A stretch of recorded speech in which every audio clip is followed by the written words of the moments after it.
Summary of Through the Tunnel by Doris Lessing. At the start of the story, Jerry and his mother, who has lost her husband, are on holiday from their home country of England to a beach town in an unnamed foreign country. It looks like they've been to the area a lot because they already have a routine for going to a popular beach. As Jerry walks down to the beach, he sees the wild and rocky bay, which is different from where they usually are and at a different fork in the path. For some reason, Jerry decides to explore the rocky bay by himself. He does this partly out of a desire for adventure and partly to spend time away from his loving mother. It doesn't take Jerry long to get into the water and float out far enough that he can see his mother far away, on the busy beach. Jerry sees a group of older boys from the area swimming and playing in the water on his way back to the rocks. They wave for him to join them, and he does. The boys don't pay attention to him after they learn he can't speak or understand their language. The oldest boy jumps into the water and doesn't come up for a while.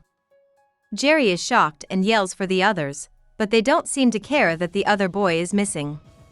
When the boy finally comes up out of the water on the other side of a big rock, the others jump off the rock too. Jerry goes inside to find them, but all he can see is the rock's surface. Jerry figures out that they must have gone through an underground tunnel when they all appear on the other side of the rock at the same time. As the boys get ready to do it again from the dive wall, Jerry can't wait for them to say yes. He stutters and tries to talk to them in broken French, but they don't seem to be interested. The boys jump into the water one by one and don't seem to come back. Jerry keeps track of the time, shocked by how long they've been underwater.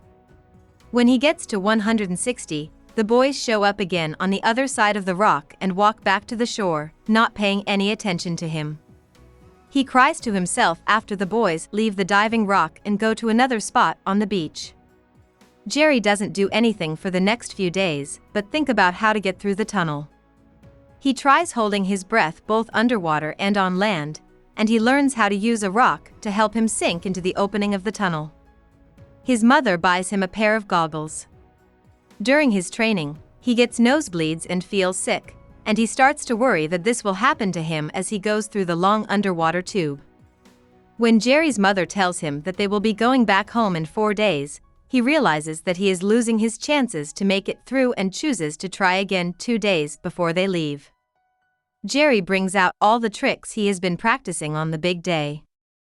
As soon as he steps inside the tube, his eyes start to burn, his lungs start to hurt, and he feels very dizzy. He thinks his suffering is over because of a crack in the rock that lets light in, but it's only halfway through.